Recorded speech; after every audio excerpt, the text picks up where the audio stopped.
Diego, é que assim, na questão do Ramagem e na questão da Carla Zambelli, não é uma questão de regimento da Câmara, é uma questão de jurisprudência do Supremo Tribunal Federal. Então, desde o mensalão, o Supremo determinou que pessoas condenadas em processos criminais que ocupam cargos eletivos, elas devem perder automaticamente o mandato. É a jurisprudência do Supremo. Tem mais de 10 anos que isso acontece. O caso do Eduardo, assim como o do Glauber Braga, é diferente. Então, são duas situações diferentes envolvendo 4 deputados. O Hugo Mota misturou tudo e fez uma lambança que começou na semana passada. Pois bem, o que acontece na questão de Carla Zambelli e de Eduardo Bolsonaro? Ele fez toda aquela confusão com a Carla e jogou para o plenário da Câmara. A Câmara falou: obrigado, gente, a gente não está afim de caçar, desobedecendo a determinação do Supremo que deveria ter sido aplicada em abril, maio, lá quando ela foi condenada. O que aconteceu depois disso? O Alexandre de Moraes mandou uma cartinha, né, um ofício para o Hugo Mota falando: meu filho, você tem que dar posse para o suplente da Carla em 48 horas. Ele não deu opção nenhuma para o Hugo Mota, porque ele falou assim: o que está escrito na lei é você tem que entregar o mandato da Carla. Você, tipo, em outras palavras, que ele não está ali no texto dele, mas foi: você criou uma lambança, resolva isso, meu filho, porque você tem que entregar o mandato dela. Se você não entregar o mandato dela, o que vai acontecer, Hugo Mota? Tudo isso está subentendido. Hugo Mota, você vai ter um problema com a justiça. Você vai estar desobedecendo uma ordem judicial. E aí quem vai ficar no radar é você. O Hugo Mota, quando recebeu essa cartinha, ele olhou e falou: bom, então peraí, agora no caso do Ramagem, eu vou ter que agir de uma maneira diferente. Só que tudo isso já era esperado desde o momento em que ele anunciou essa lambança na terça-feira passada.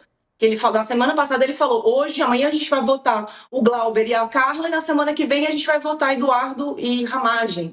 Então ele trouxe para ele uma confusão que não era dele, que desde o princípio ele tinha que ter falado: mesa diretora, resolva essa situação. Pelo menos desses 2 deputados que estão condenados em esfera criminal. Então não era uma opção ali falar, no caso do Ramagem agora, que virou a semana, falar: então o que a gente faz? Vai votar de novo para ele viver todo esse desgaste de novo e no final das contas ter que dar posse a suplente? É uma questão muito mais de Câmara com o Supremo, nesse caso do Ramagem e da Carla, do que de Hugo Mota com o Planalto. E aí, nas outras duas questões de Eduardo e Glauber Braga, aí sim é uma questão interna corporis, interna da Câmara dos Deputados, Diego. Valeu. Eu já passo para você, coach. A gente está voltando aqui para a TV. Quero agradecer você que nos assiste pelo YouTube. Deixe um like na nossa transmissão e comente as nossas pautas. Estou de volta para toda a nossa audiência, falando sobre a decisão do Supremo Tribunal Federal de cassar os mandatos dos deputados Eduardo Bolsonaro e Alexandre Ramagem. Eu falei de onde? Eu falei do Supremo, não foi do Supremo, foi da Câmara dos Deputados, minha gente. A cabeça do apresentador já tá indo de Americanas. Cocho, e aí, meu amigo? Olha, é o seguinte, nós agora acabamos de criar no Brasil a bancada dos foragidos, né? Por acaso, todos os foragidos são do PL. O mal que esse partido, que esse governo que antecedeu o atual, o mal que eles fizeram ao país é uma coisa que ainda vai demorar bastante tempo para passar. O caso do Eduardo Bolsonaro é mais grave que tudo, porque ele cometeu crimes de lesa pátria no exterior. Não é só que ele fugiu e foi ver o Mickey, foi passear na Disney. Não, ele foi para lá para arrebentar o Brasil, sabe?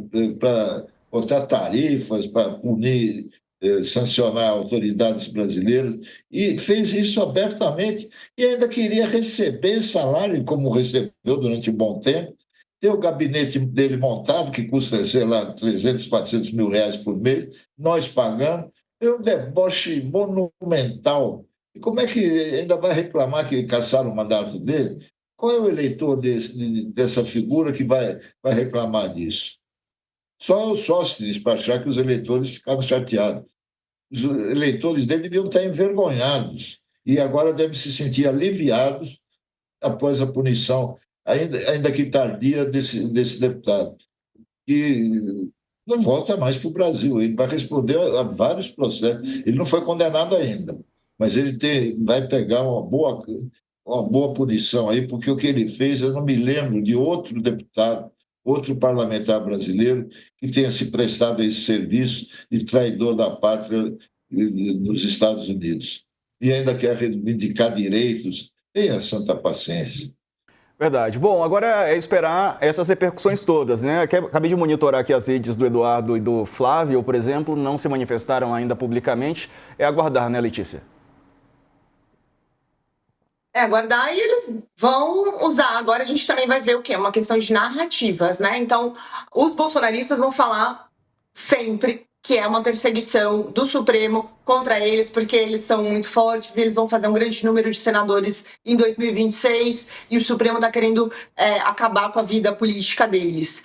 No caso do Eduardo, o coach citou agora, o Eduardo não foi condenado, de fato, ele não foi, ele está sendo investigado pelo Supremo, a cassação dele não tem nada a ver com a questão do Supremo, né?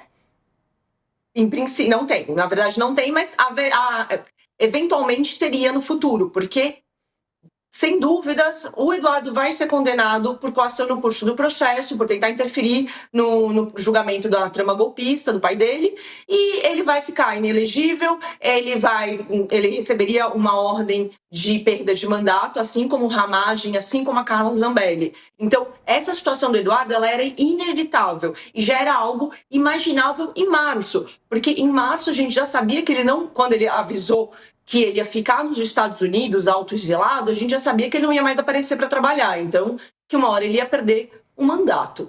Agora, isso vai ser usado exaustivamente ao longo de 2026 pelos candidatos a deputados federais, pelos candidatos ao Senado, e se o irmão dele, o Flávio, levar a candidatura presidencial adiante, de fato, sair para a corrida presidencial e entrar em campanha, também vai usar isso, dizendo o quê? Que a família Bolsonaro é perseguida pelo Supremo e que foi abalada com essa situação ali na Câmara. Só para finalizar, Diego, o Hugo Mota, a partir do momento que ele faz isso, ele fez isso agora aos 45 de segundo tempo nesse ano de agora, né? No fim do ano. Em fevereiro, ele vai ter uma boa parte da Câmara hostil a ele. Uma boa parte da Câmara irritada, principalmente o quê? Do PL, que é a maior bancada ali. Só que tem um grupo da Câmara que vocifera muito, que é muito estridente em rede social, que fala uma coisa, mas que nos bastidores chega para você e fala: nossa, a gente não aguenta mais o Eduardo Bolsonaro. Esse pessoal o quê? Do centrão, ou da direita mais alinhada ao centrão. Eles não aguentam mais a família Bolsonaro, e a gente viu ao longo do ano o Centrão falando isso sobre todos eles, em especial sobre o Eduardo. Então a cassação do Eduardo acaba sendo um alívio para o Centrão. Eu posso falar isso sem a menor dúvida, porque eu ouvi isso o ano inteiro de deputado e de senador, que eles não aguentavam mais as peripécias da família Bolsonaro atrapalhando todo o jogo político, toda a costura política e culminando no quê? Na não existência, no afundamento da candidatura que seria do Tarcísio para a presidência da República no ano que vem, Diego. E, coach, para o Eduardo Bolsonaro, né, é um desfecho é uma tragédia anunciada, né? Ele foi para lá para tentar aplicar sanções a autoridades e ao próprio país e acabou não dando certo, né? O Trump acabou fechando o acordo aqui e se aproximando do presidente Lula. O pai dele acabou condenado e preso e ele acaba perdendo o mandato. E, é claro, pode ser condenado e, se voltar ao Brasil, até preso, coach. Perfeito, Diego, é isso mesmo. Deu tudo errado para ele. Ele fez strike, né? Ele não pisou no tomate, ele destruiu o tomateiro inteiro, desde que ele foi para lá. Prejudicou a si próprio e a família dele. E por falar nisso, a Letícia falou da família Bolsonaro agora, olha como é que é a vida, né? Nós estamos chegando no final do ano. Mês atrás, houve a condenação dos golpistas.